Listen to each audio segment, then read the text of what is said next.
to come back. Good morning, y'all. We are, of course, dropping off the boys. If you're new here, welcome. I'm Jamila Evans. Sometimes on this channel we do our hair together. Sometimes we do life together. I have not been on here in the morning in some time. I love the morning meetups. I love kickstarting off our day together. It just kind of puts me in a good spirit. But y'all, had to get my life together. I had to, really organize some things, do some executive things, make some decisions, get a routine going, get my life in order overall.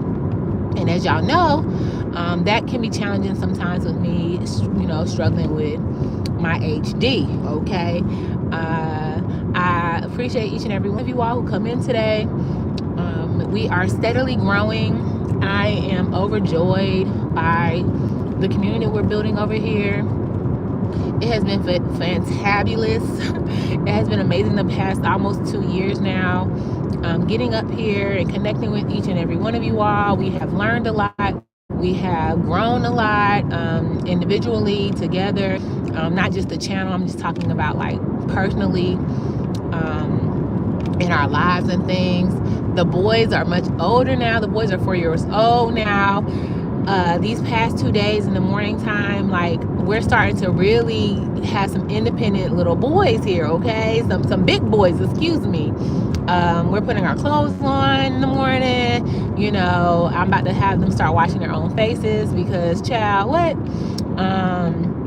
All the things, like, we really are trucking along. And I did not really, I was waiting for today. I was hoping for today, but I am glad to be here today. I look back on that postpartum, baby.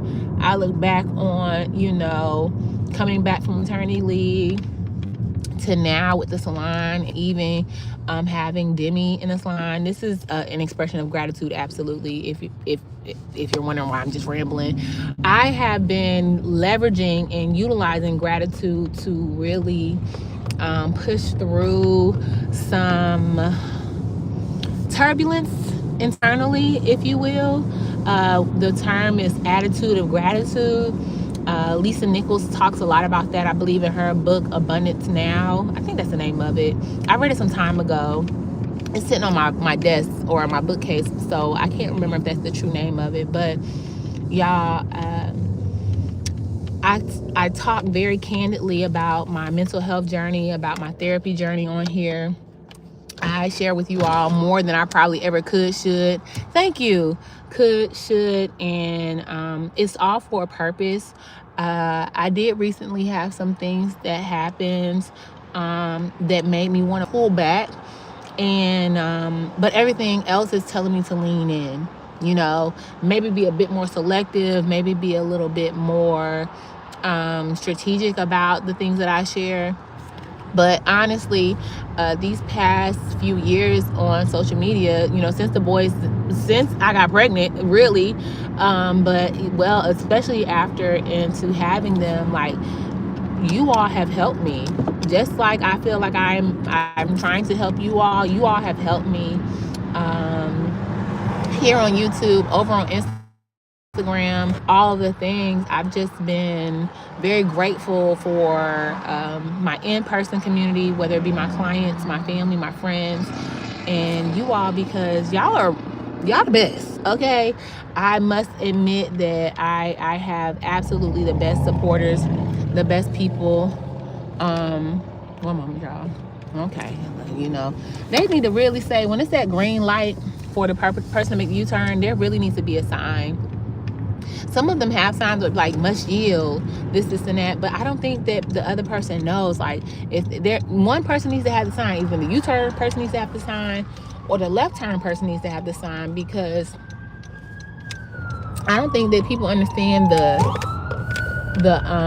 unwritten law of that or whatever.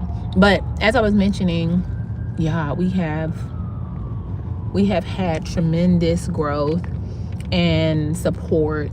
And I also want to, if we fast forward to what recently just happened in Jamaica, y'all know that Dwayne is Jamaican. Y'all know that's how we met.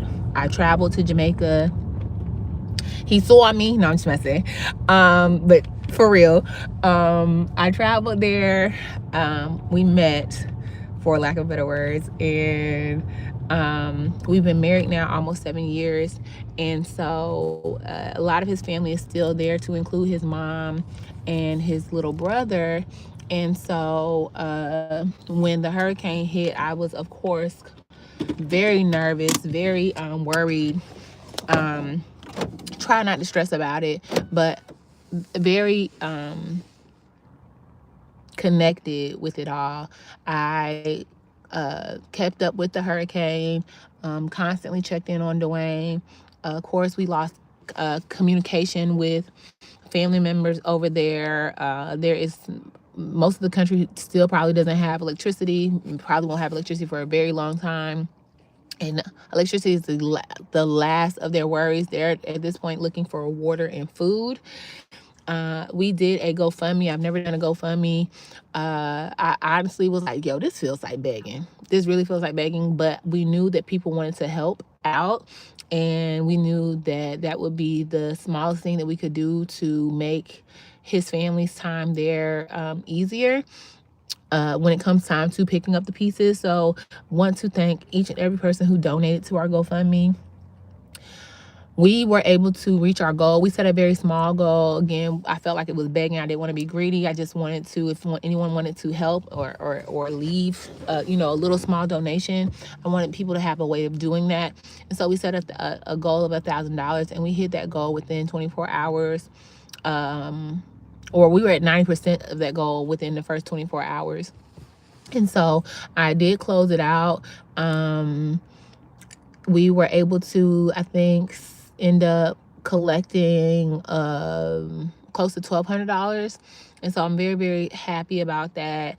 Again, it's a drop in the bucket. It cannot bring back, the way that Jamaica was prior to, but it is something that the people here can do to help the people that we know and love there.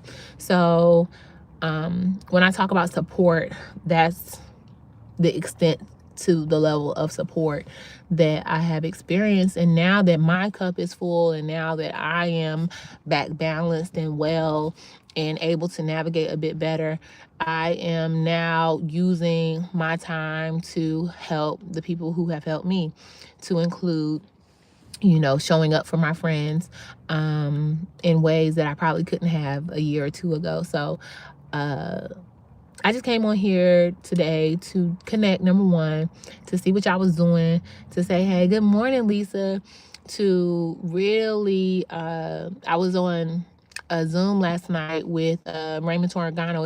If you're a beauty professional, don't know who Raymond Torregano is, please go find out about him. I was on a Zoom with him. They were talking about Blowvember. Y'all know the weather's getting cool, honey. The girls want to have the presses, okay? I had mine, okay? I'm back to the curls, okay? But I had mine. So this was a strategy call about Blowvember.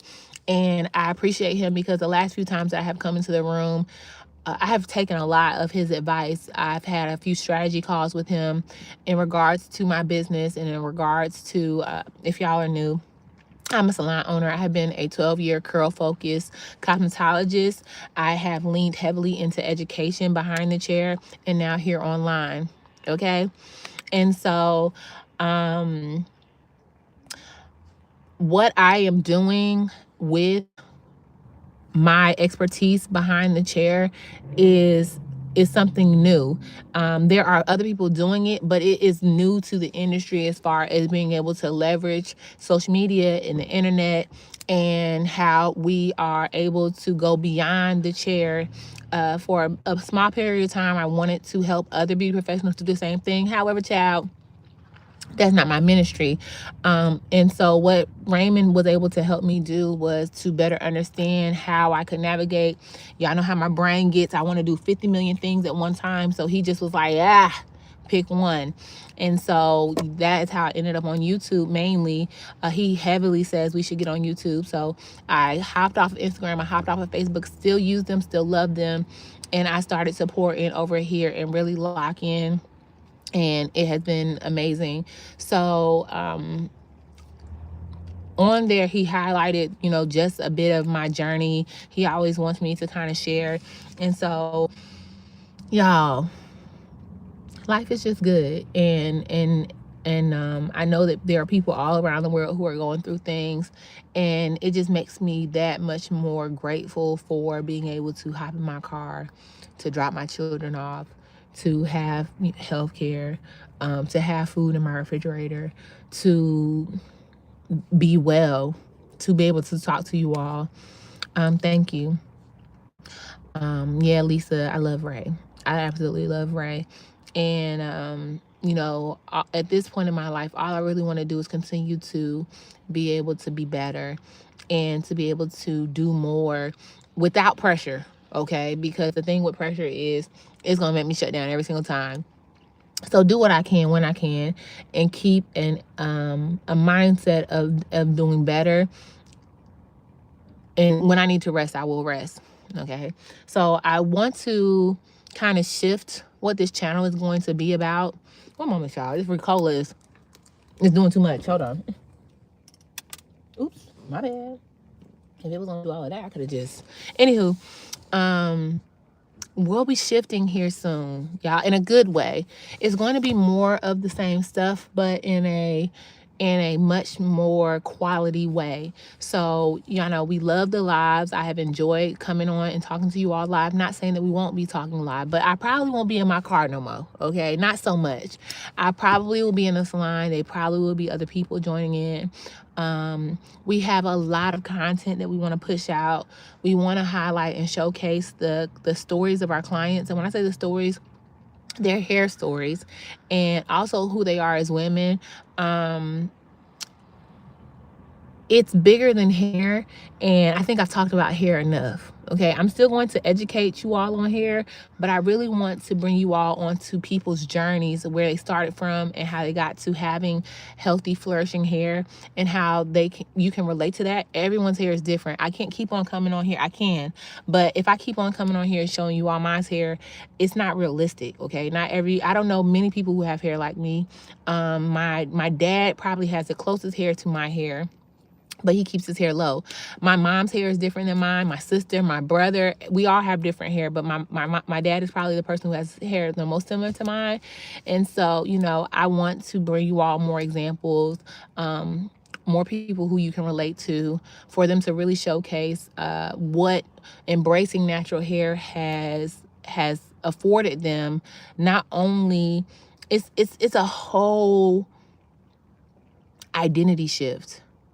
If you have been wearing relaxers or wearing straight hair for, you know, the majority of your adult life, you know, if you didn't choose to get a relaxer and you got a relaxer before you couldn't even spell relaxer, you was 3, 4, 5 years old and you got a relaxer, and you're 30, 40, 50 years old and you still, you know, there is a huge identity shift. You look in the mirror and you see a different silhouette. Okay, you're used to hair laying flat and wrapping. You know, your hair might not come off your face this much, instead of seeing a large mass of curls. And one client in particular comes in mind. I won't share her name at the time because I don't know if she'll be comfortable, but shout out to you, Nikki, and shout out to your mama. And shout out to you as well. And thank you. So 2 years ago, this client came to me. I was doing at the time my new client appointments virtually. And my new client consultations virtually. And she didn't know that. She ended up coming into the salon because she used to go to the old salon I work at, which is in the same parking lot. And so when I seen what she had going on, I could tell, that she was transitioning. And when I say transitioning, I could tell that she had heat damage. And what I was offering virtually would not have helped her because she wasn't completely natural. She didn't have curly hair from root to tip so that she could style it at home. That was what my new client services were at the time, because I was no longer taking new clients in salon. Well, she slipped and slid into my chair because of her circumstances. And 2 years later, she has gone through a full range of emotions and also understanding of her hair. When she first came in, she did not want me to cut her ends. Okay, she had a large amount of heat damage on the hairline. So, you know, what happens with heat damage is usually the areas that are finer and the curl patterns that are looser experience more heat damage. Okay. And so oftentimes also that heat damage can live higher up in the hair. And what do I mean higher up? So she had like fro, the hair in the back was on its way to being natural. Okay. She probably needed a little bit of hair trimmed off in the back, maybe 3 or 4 inches in the back, and it would have been an afro. However, in the front, because the hair is finer, looser, it was taking the bigger brunt of the heat. And so instead of having more of the hair be natural, her heat damage was living closer up to her root, where she maybe only had like a little bit of root that was curly and then a whole long strand of hair that was straight. She didn't want me to cut it. Okay, that's fine. Well, there's not really much I can do here as far as styling it. My main way of styling curly hair is going to be a wash and go or a hydrate and define, a curl set, whatever you want to call it, where I take child Fayetteville, Lord, they out here. I have been in this parking lot and seen y'all white people is out here about to get it going. Child, white people in their trucks, in the U-Haul, in the mattresses. Okay, back to the original story, because I was really saying something prominent. Jesus, he's out of his truck. What are y'all doing? Do y'all want to see it? Do it.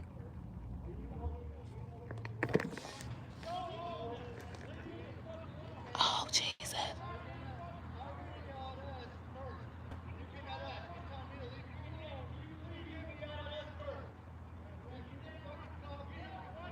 He told him to get his effing coffee. Ooh, we don't want to get found. Ooh, he got on overalls, y'all. I can't take it. I'm not doing it. I'm not overalls. He got on suspenders.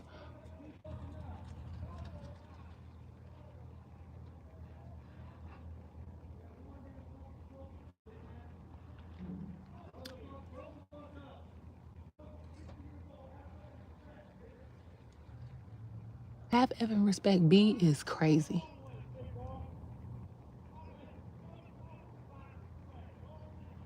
Baby, it's the Silverado versus the Silverado. Are they in the same truck? These Negroes got the same dang on truck. It ain't a quinky dink. It ain't a quinky dink. Baby, pray for them. Stop and smile. Whoa.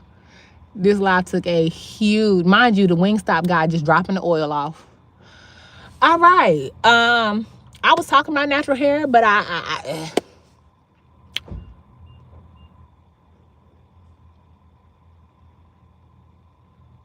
there's gonna be a shift in this channel. I didn't intend for it to be that kind of shift. But yeah. I'm about to get out of my car if it's safe. I'm about to go get some work done. I hope y'all have a great day. I hope y'all have a better day than the Silverado bros. Okay? About to be a natural fight. Okay? They always talking about black on black crime, child. In real time. In real time. All right, y'all. I'm gonna let y'all go. I don't